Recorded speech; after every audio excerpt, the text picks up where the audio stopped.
हाय बच्चों, जय हिंद। आज हम लोग देखते हैं एप्लीकेशन इन द मेडिसिन। तो हम लोग एप्लीकेशन इन द बायोटेक्नोलॉजी पढ़ रहे थे। तो application of biotechnology in field of medicine, medicine के फील्ड में बायोटेक्नोलॉजी का क्या एप्लीकेशन है, मतलब बायोटेक्नोलॉजी की सहायता से ऐसे कौन कौन से मेडिसिन बनाए गए हैं जिनका यूज हम डिजीज के ट्रीटमेंट या डिजीज के डायग्नोसिस में करते हैं। ऐसे बहुत सारे मेडिकल रिकॉम्बिनेंट प्रोडक्ट हैं जिनको हम बायोटेक्नोलॉजी का हेल्प लेते हुए या बायोटेक्नोलॉजी की सहायता से उनको बनाया गया है। जैसे इसमें एक बहुत खूबसूरत एग्जांपल है, जैसा कि आप जानते हैं, जिसका नाम है ह्यूमन इंसुलिन। तो ह्यूमन इंसुलिन जिसका ट्रीटमेंट हम डायबिटीज के पेशेंट में करते हैं, तो यह बायोटेक्नोलॉजी के प्रोसेस से बनाया जाने वाला एक मेडिकल रिकॉम्बिनेंट प्रोडक्ट है। इसके बारे में हम अलग से चर्चा करेंगे। इसमें हमको डिटेल पढ़ना है ह्यूमन इंसुलिन पे। तो हम बात करते हैं तो application of the biotechnology in the field of medicine, medicine के फील्ड में बायोटेक्नोलॉजी का क्या क्या एप्लीकेशन हो सकता है। तो हम बात करते हैं तो फॉर्मेशन ऑफ मेडिसिन, तो किसी भी मेडिकल प्रोडक्ट, किसी भी मेडिसिन का फॉर्मेशन अगर बायोटेक्नोलॉजी की सहायता से होता है तो उसको हम कहते हैं रिकॉम्बिनेंट थेरेपेटिक्स। तो थेरेपेटिक्स मेडिसिन टर्म की अगर हम बात करें तो मेडिसिन यह एक अंग्रेजी का शब्द है, लेकिन अगर इसको बायोलॉजी की भाषा में बोलना है तो इसको हम थेरेपेटिक्स कहते हैं या ड्रग्स कहते हैं। तो जो है ऐसे मेडिसिन जो बायोटेक्नोलॉजी की सहायता से बनते हैं तो उनको रिकॉम्बिनेंट मेडिसिन कहते हैं, या जिसको हम रिकॉम्बिनेंट थेरेपेटिक्स के नाम से जानते हैं। तो formation of medicine with the help of biotechnology, biotechnology की सहायता से अगर कोई मेडिसिन बन रहा है तो ऐसे मेडिसिन को हम नाम देते हैं recombinant therapeutics. Why we can say, क्यों भैया, क्यों कहोगे? इसलिए कहिएगा क्योंकि ये रिकॉम्बिनेंट डीएनए से बनाया गया है, और हम जानते हैं रिकॉम्बिनेंट डीएनए क्या है। तो रिकॉम्बिनेंट डीएनए की सहायता से बनाया गया है, इसलिए इसको कहिएगा कि रिकॉम्बिनेंट थेरेपेटिक्स या रिकॉम्बिनेंट मेडिसिन, या आप इसको हम कह सकते हैं रिकॉम्बिनेंट प्रोडक्ट। तो these are the medically recombinant product, recombinant product के नाम से भी जानते हैं। तो these are the recombinant product या थेरेपेटिक्स। इसकी खासियत क्या है? ये बहुत प्योर होते हैं, 100% इनकी प्योरिटी हो सकती है। ये सेफ भी होते हैं। तो आप कह सकते हैं बायोटेक्नोलॉजी की सहायता से जो मेडिसिन बनाए जाते हैं या मेडिकल थेरेपेटिक्स जो बनाए जाते हैं वो प्योर होते हैं, मतलब बिल्कुल शुद्ध होते हैं। दूसरे एलोपैथिक मेडिसिन की तरह 100% शुद्ध नहीं होते हैं, लेकिन ये प्योर होते हैं। इनका यूज सेफ भी होता है, सेफ होता है मतलब इनको ले बहुत हार्मफुल नहीं होगा, सेफ होता है, मोर इफेक्टिव होता है। दूसरे मेडिसिन के कंपेरिजन में ज्यादा इफेक्टिव होता है, इफेक्टिव बोले तो ज्यादा काम करेगा, और इसका साइड इफेक्ट बहुत कम होता है। तो आप कह सकते हैं लेस साइड इफेक्ट होता है। तो यह इसकी खासियत है। जो रिकॉम्बिनेंट थेरेपेटिक्स होते हैं उनका साइड इफेक्ट लेस या नथिंग होता है, या ज्यादा इफेक्टिव होते हैं, प्योर भी साथ साथ होते हैं, और सेफ भी होते हैं। तो मतलब इनको धड़ल्ले से हम लोग यूज कर सकते हैं, बिना किसी रोक टोक के इनको यूज कर सकते हैं। लेकिन अगर आप ज्यादातर एलोपैथिक मेडिसिन की बात करें तो ज्यादातर एलोपैथिक मेडिसिन की कहना उचित नहीं है, लगभग सभी एलोपैथिक मेडिसिन की अगर बात करें सबका साइड इफेक्ट है, कोई ना कोई साइड इफेक्ट है। तो क्यों ऐसा? क्योंकि वो कोई केमिकल है, केमिकल का एक्टिव कंस्टिट्यूएंट है। तो अगर हमारी बॉडी उसको ले रही है तो जिस लिए ले रही है तो वो काम तो ठीक हो जाएगा, लेकिन उसके अपोजिट कोई ना कोई पार्ट हमारे बॉडी का डैमेज होगा। तो कहने का मतलब जितने भी एलोपैथिक मेडिसिन होते हैं वो सबके पास अपना अलग एक साइड इफेक्ट होता है। लेकिन अगर इसी हम क्रूड मेडिसिन मतलब आयुर्वेदिक मेडिसिन की बात करें तो जिसका साइड इफेक्ट नहीं होता है, तो आयुर्वेद चिकित्सा जो है ये भारत की अपनी पुरानी चिकित्सा है और लगभग 5 साल की चिकित्सा है। एलोपैथिक मेडिसिन तो लगभग 2-2.5 साल का इसका इतिहास है। तो सर्जरी का आविष्कार भी एक आयुर्वेदाचार्य ने ही किया था। तो आगे हम उस पर बात करेंगे फिर कभी। तो यहां पे अगर हम बात करें तो मेडिकली रिकॉम्बिनेंट प्रोडक्ट कहने मतलब बायोटेक्नोलॉजी की सहायता से जो प्रोडक्ट बनाए हैं ऑल ओवर वर्ल्ड लगभग 30 प्रोडक्ट मार्केटेड है। 30 प्रोडक्ट हैं, मेडिकली रिकॉम्बिनेंट प्रोडक्ट हैं जो जिनको बायोटेक्नोलॉजी की सहायता से बनाया गया। भारत में जो अभी प्रेजेंट टाइम में मार्केटेड है ना medical recombinant product marketed in India, Bharat में जो मेडिकल रिकॉम्बिनेंट प्रोडक्ट मार्केटेड है उसकी संख्या 12 है। 12 ऐसे रिकॉम्बिनेंट प्रोडक्ट हैं जो भारत में प्रेजेंट टाइम में धड़ल्ले से यूज किया जा रहा है, बहुत तेजी से यूज हो रहा है।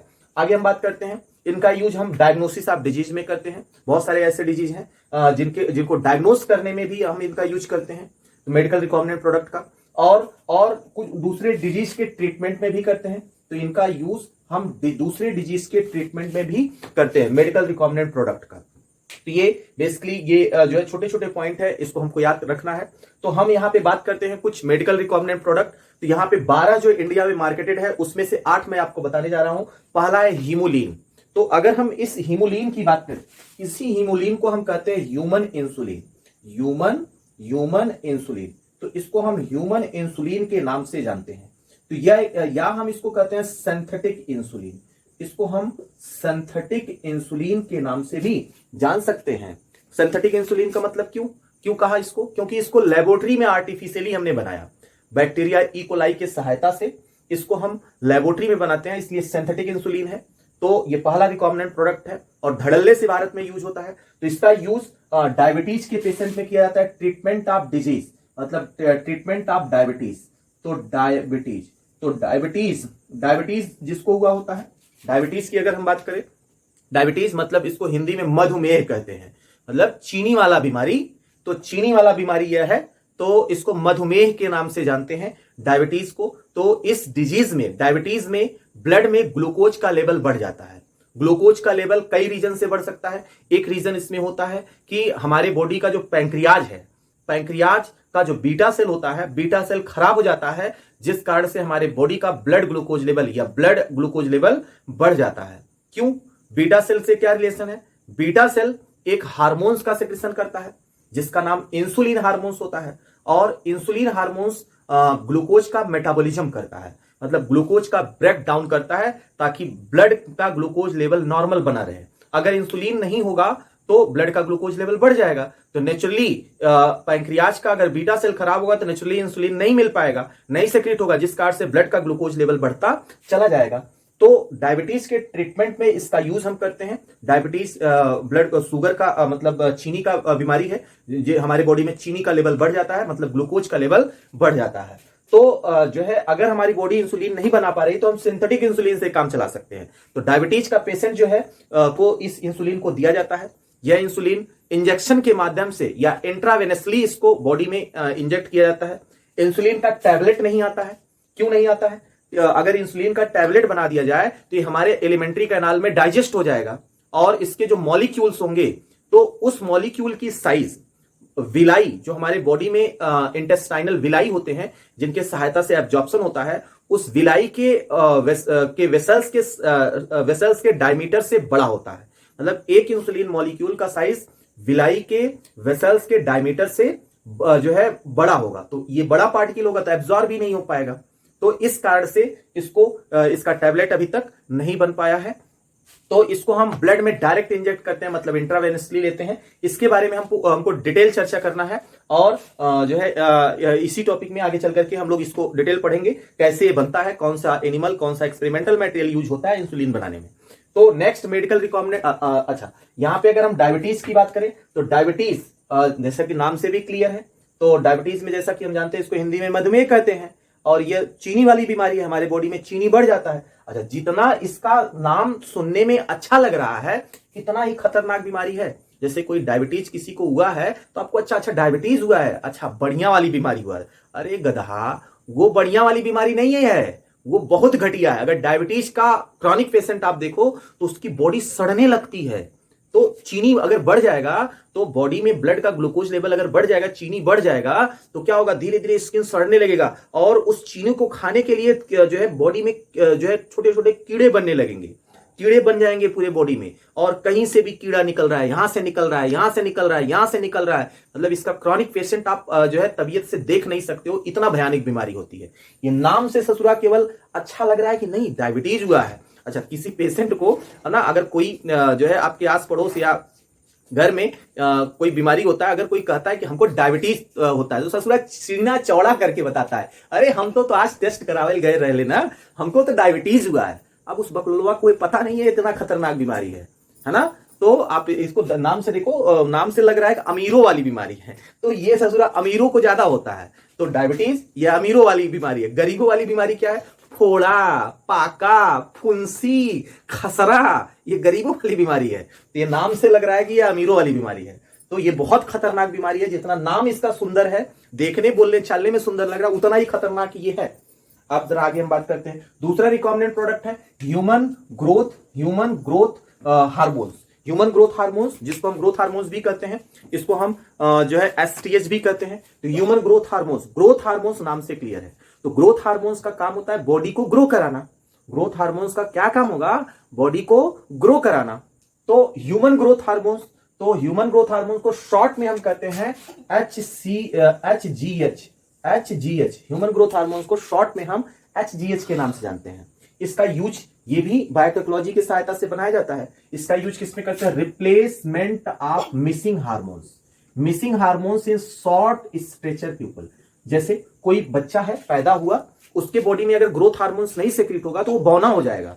तो उसके मम्मी पापा जिसका वो बच्चा होगा, भाई पड़ोसी तो नहीं ही करेगा, क्योंकि पड़ोसी का तो थोड़ी है, जिसका बच्चा होगा तो वो बेचारा परेशान होगा कि लड़की अगर पैदा हो गई तो लड़की छोटी हो गई, बौनी हो गई, तो उसके पेरेंट्स को प्रॉब्लम होगा। तो वो डॉक्टर से मिलता है, तो डॉक्टर जो है इसी हार्मोन्स को देता है ताकि उसकी बॉडी ग्रो कर सके। मतलब ये बॉडी की लंबाई को बढ़ाने के लिए डॉक्टर यूज करता है। तो इस तरह से मतलब ग्रोथ हार्मोन्स अगर मिस कर जाता है, ग्रोथ हार्मोन्स की हमारे बॉडी में बहुत कमी हो जाती है छोटे बच्चों में, तो इस हार्मोन से को डॉक्टर दे करके उसकी लंबाई को बढ़ा सकता है। तो इस तरह से आप कर सकते हैं ह्यूमन ग्रोथ फैक्टर। ये एक मेडिकल रिकॉम्बिनेंट प्रोडक्ट है, ये बायोटेक्नोलॉजी की सहायता से बनाया जाता है। दूसरे हार्मोन्स की अगर हम बात कर लेते हैं तो कैल्सीटोनिन नाम है, कैल्सीटोनिन। तो बेटा इसको हम टीसीटी के नाम से भी जानते हैं, टीसीटी थायरोकैल्सीटोनिन। तो इस हार्मोन्स की खासियत होती है, ये सबसे बड़ा विरोधी हार्मोन्स होता है किसका? पीटीएच का। तो ये पीटीएच का एंटागोनिस्टिक होता है, एंटागोनिस्टिक होगा पीटीएच। जैसा कि हम जानते हैं यहां हमारे गर्दन में एक ग्रंथि है जिसका नाम क्या है? थायराइड ग्रंथि। मतलब थायराइड ग्लैंड जो एच शेप का है, मतलब बटरफ्लाई शेप का। थायराइड ग्लैंड के बैक साइड में जो है 4 गो पैराथायराइड ग्लैंड होते हैं। मतलब जो है एक लोब में 2, दूसरे लोब में 2, तो इस तरह से 4 पैराथायराइड ग्लैंड होते हैं। और पैराथायराइड ग्लैंड जो होते हैं ये पीटीएच हार्मोन्स को सेक्रेट करते हैं, जिसको हम कहते हैं पैराथार्मोन्स। तो पैराथार्मोन्स जिसको हम पैराथार्मोन्स कहते हैं, और दूसरा टीसीटी है। तो टीसीटी का जस्ट उल्टा काम करेगा। तो पीटीएच का काम होता है, ये दोनों ही कैल्शियम लेवल को कंट्रोल करते हैं। तो पीटीएच जो होता है ये कैल्शियम को बोन से निकालता है, जैसा कि आपको हार्मोन्स पढ़ाते समय बताया था। तो पीटीएच हार्मोन्स जो है यह कैल्शियम को ब्लड कैल्शियम लेवल को बढ़ाता है। तो ब्लडवा में कैल्शियम लेवलवा को कैसे बढ़ाएगा?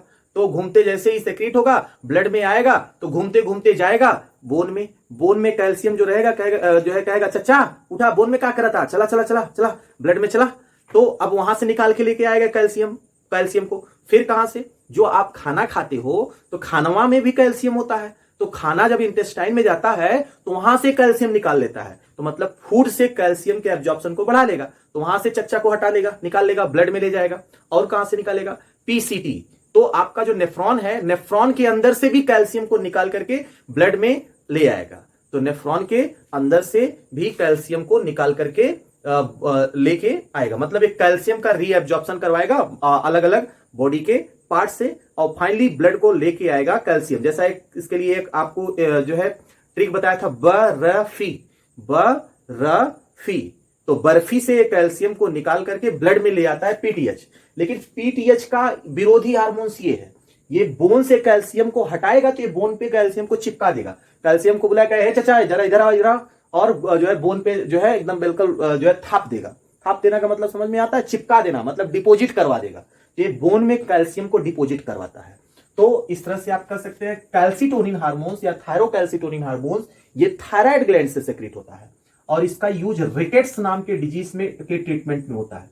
रिकेट्स, तो रिकेट्स क्या है? ये एक तरह का डिजीज है, ये हड्डी का डिजीज है, बोन का डिजीज है। जो छोटा बच्चा होता है, जो बचौआ होता है छोटा, तो उसकी हड्डी वड्डी कमजोर हो जाती है बचपन में।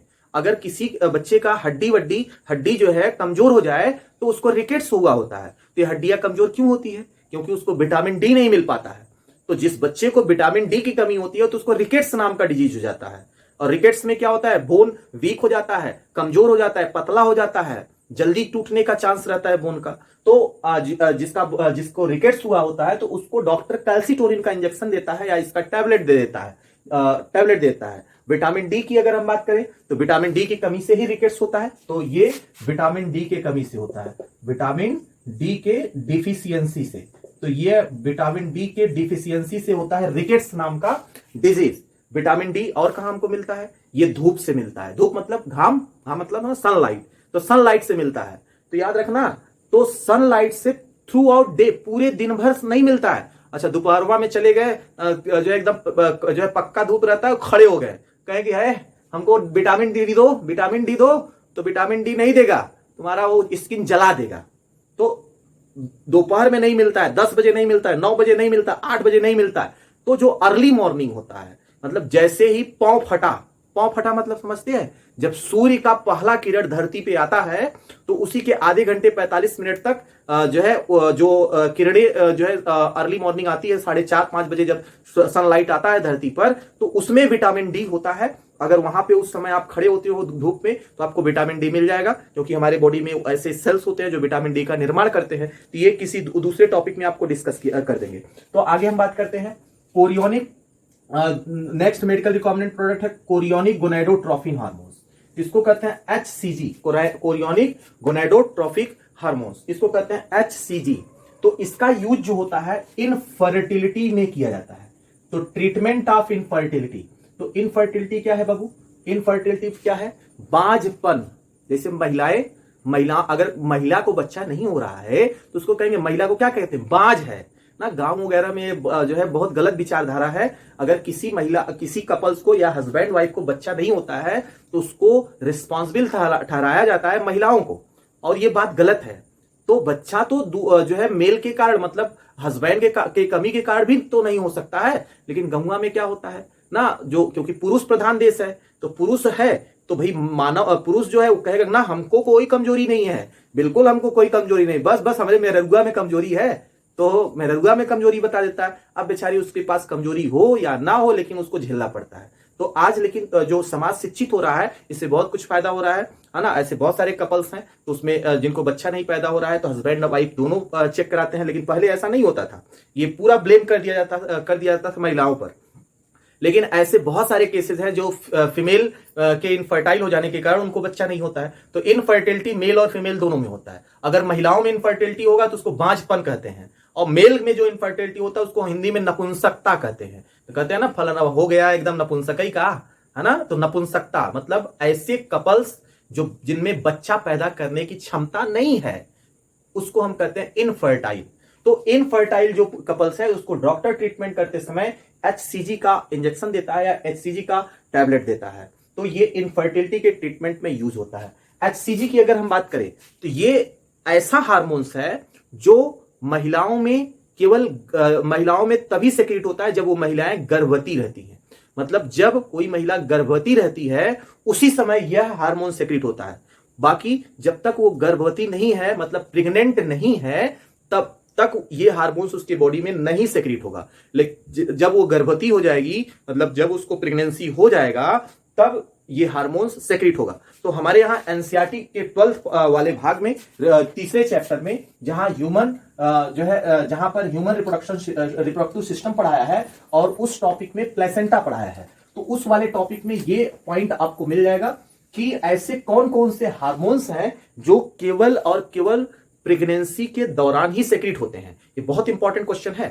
तो ऐसे 3 हार्मोन्स हैं जो केवल और केवल प्रेगनेंसी के दौरान ही सेक्रेट होते हैं। तो hormones secreted during pregnancy, hormones secreted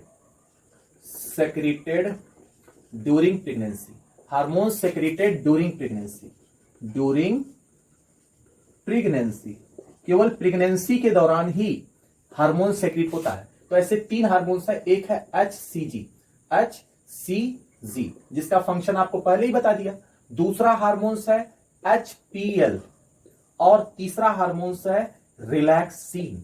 तो तीसरा हार्मोन्स है रिलैक्सिन। ये 3 हार्मोन्स ऐसे हैं जो केवल प्रेगनेंसी के दौरान ही सेक्रेट होते हैं। तो एचसीजी की बात करें तो एक तो काम इसका ट्रीटमेंट ऑफ इनफर्टिलिटी, और अच्छा इसका गर्भवती महिलाओं में इसका क्या काम होता है? तो ये ससुरा का काम होगा HCG का, ये प्रोजेस्टेरॉन के सेक्रेशन को मेंटेन करके रहेगा। मतलब जो कार्पस ल्यूटियम है ना, जो टेम्पोररी इंडोक्राइन ग्लैंड होता है ओवरी के अंदर, जिसको कार्पस ल्यूटियम कहते हैं, जो कि प्रोजेस्टेरॉन का सेक्रेशन करता है, तो ये HCG उस कार्पस ल्यूटियम को मेंटेन करके रखेगा ताकि वो प्रोजेस्टेरॉन सेक्रेट होता रहेगा।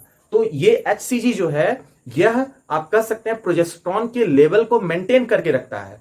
और हम जानते हैं प्रोजेस्टेरॉन गर्भवती महिलाओं में बहुत इंपॉर्टेंट हार्मोन्स है, क्योंकि पूरे बच्चे का डेवलपमेंट करना उसी पर बेस्ड है, वही पूरे बच्चे का डेवलपमेंट करवाता है।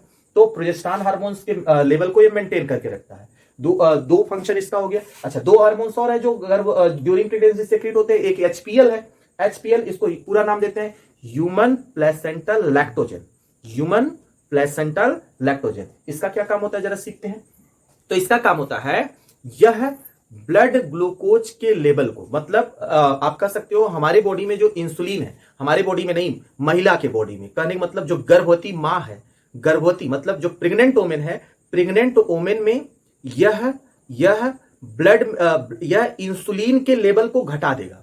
ध्यान दीजिएगा, इंसुलिन प्रेग्नेंट वोमेन में, प्रेग्नेंट वोमेन में इंसुलिन सेक्रेट होगा, तो उसके ब्लड में जो ग्लूकोज होगा, वो ग्लूकोज को मेटाबोलाइज करेगा, ग्लूकोज को मेटाबोलाइज कर देगा। लेकिन ये क्या काम करेगा, ये जो है इंसुलिन के लेवल को ही घटा देगा। जब इंसुलिन का लेवल घट जाएगा तो ब्लड का ग्लूकोज लेवल बढ़ जाएगा, और वो ब्लड का ग्लूकोज लेवल जो बढ़ा, अब वही ब्लड जो है फिटस में जाएगा। कहने का मतलब ये फिटस में ग्लूकोज को ट्रांसपोर्ट करवाएगा।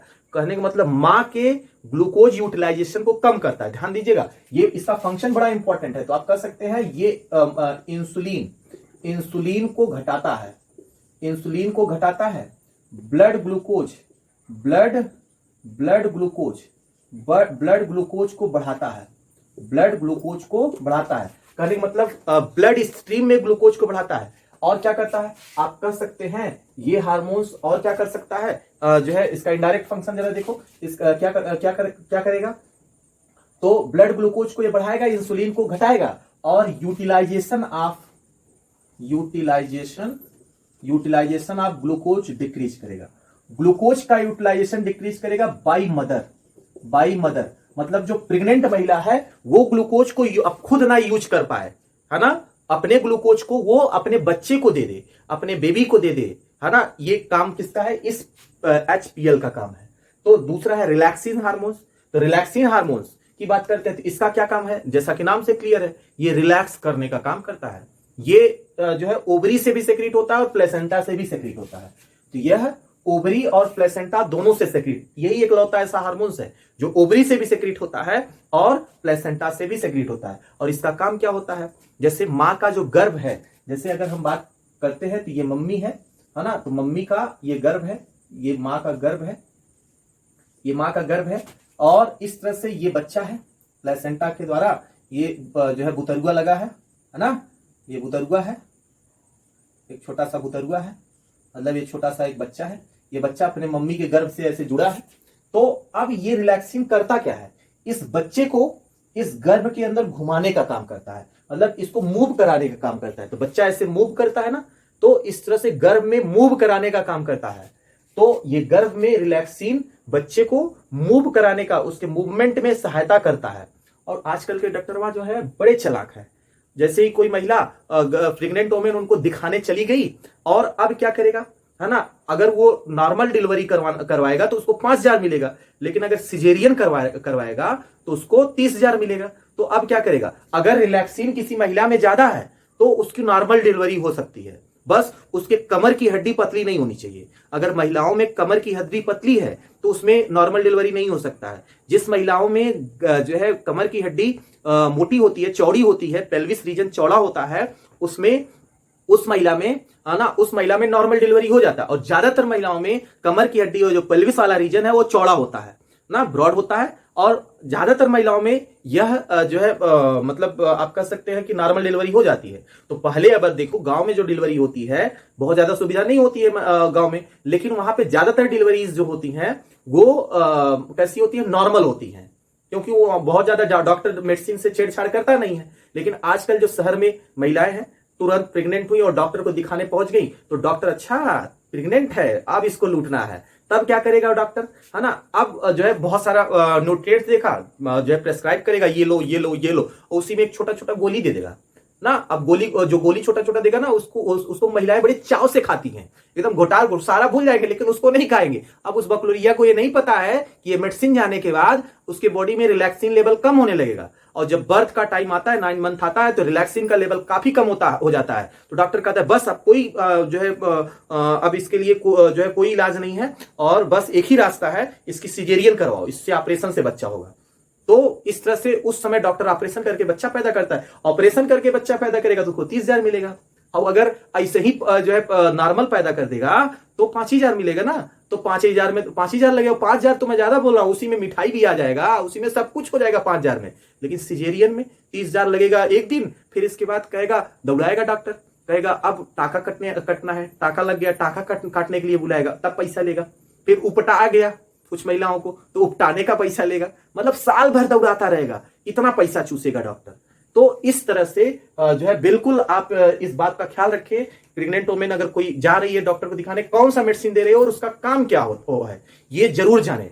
तो रिलैक्सिन का काम होता है नॉर्मल डिलीवरी करवाना, लेकिन अगर रिलैक्सिन का लेवल महिलाओं में नहीं होगा तो नॉर्मल डिलीवरी नहीं हो पाएगी। तो जो है इस तरह से रिलैक्सिन का ये फंक्शन हो गया।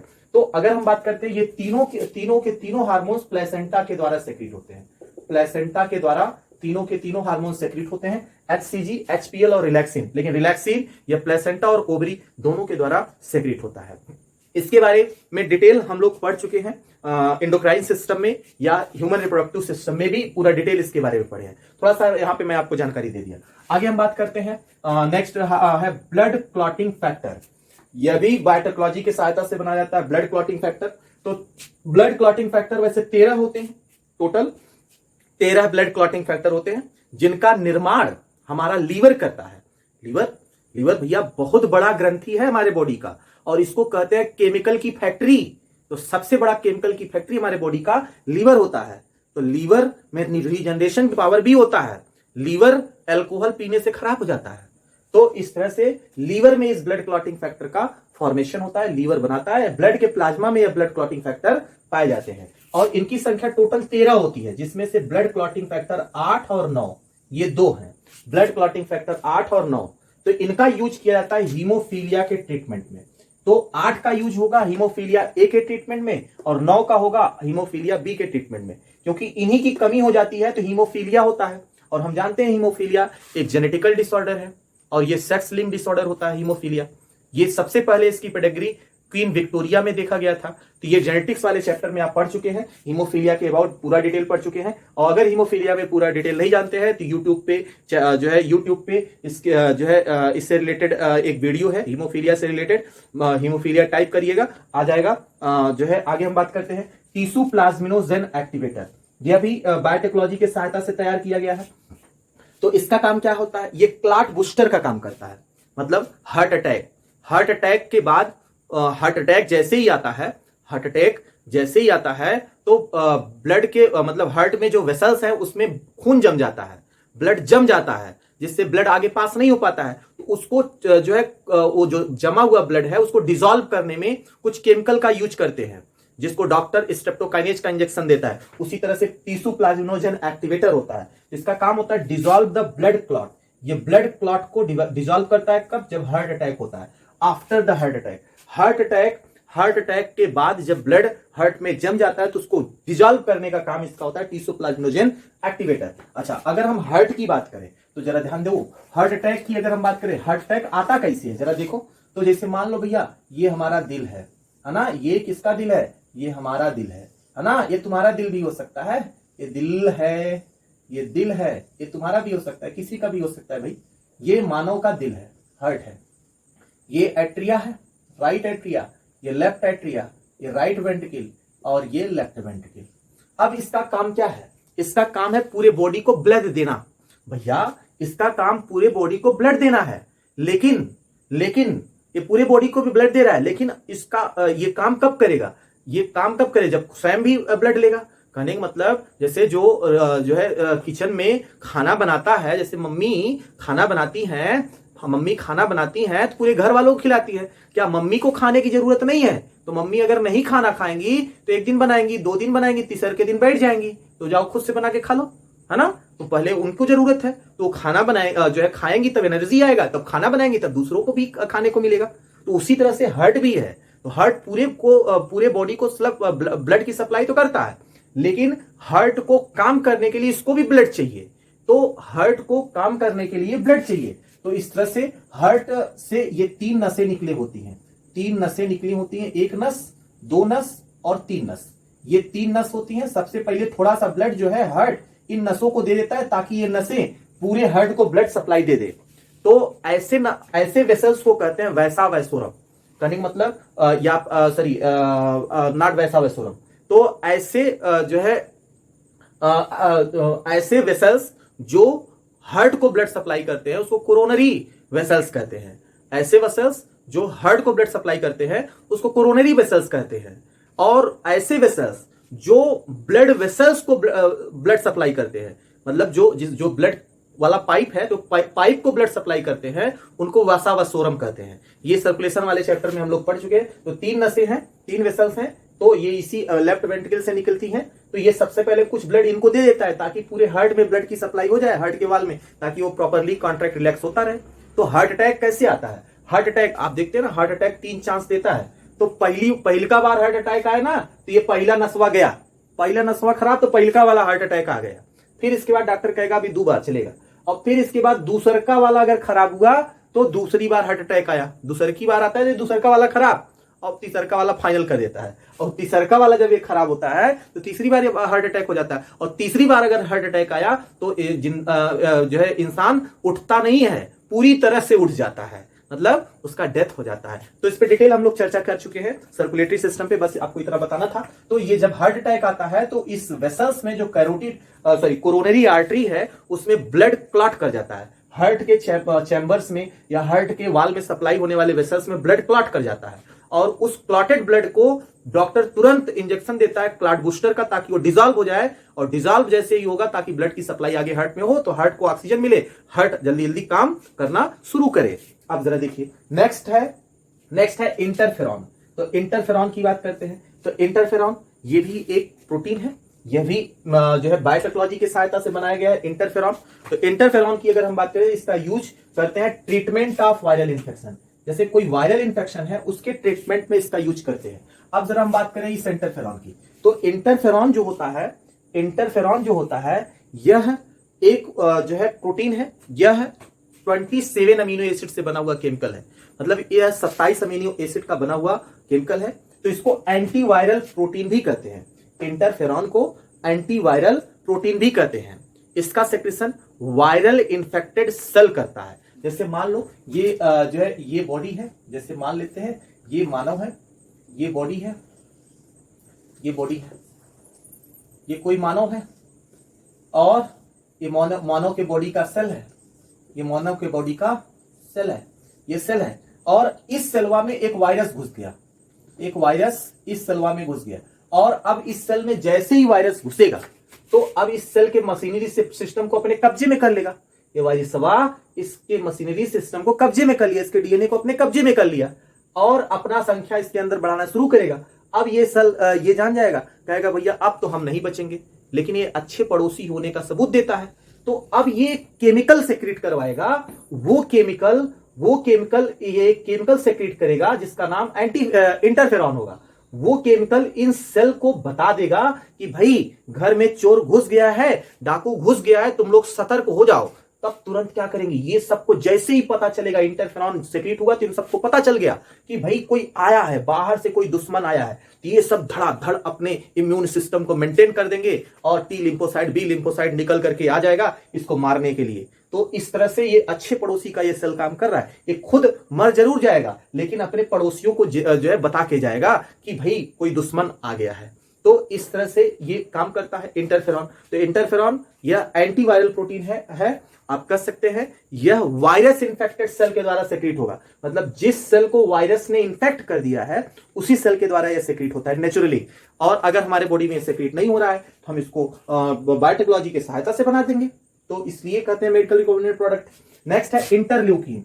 तो इंटरल्यूकिन ये भी एक केमिकल है, ये भी बायोटेक्नोलॉजी की सहायता से बनाया जा सकता है। तो इसकी अगर हम बात करते हैं तो इसका काम होता है हमारे बॉडी के इम्यूनिटी को इनहेंस करना। इसका काम होगा इनहेंसमेंट ऑफ इम्यूनिटी, तो ये हमारे बॉडी के इम्यून सिस्टम को इनहेंस करता है। तो अब इसके आगे हम लोग पढ़ने वाले हैं पहला प्रोडक्ट जो एनसीईआरटी ने दिया है, ह्यूमन इंसुलिन। तो हम पढ़ेंगे ह्यूमन इंसुलिन कैसे बनता है और इसको बनाने के लिए कौन सी बैक्टीरिया का हेल्प लेते हैं, और यह सबसे पहले कहां बनाया गया था और उस कंपनी का नाम क्या था जिसने इसको पहली बार बनाया था।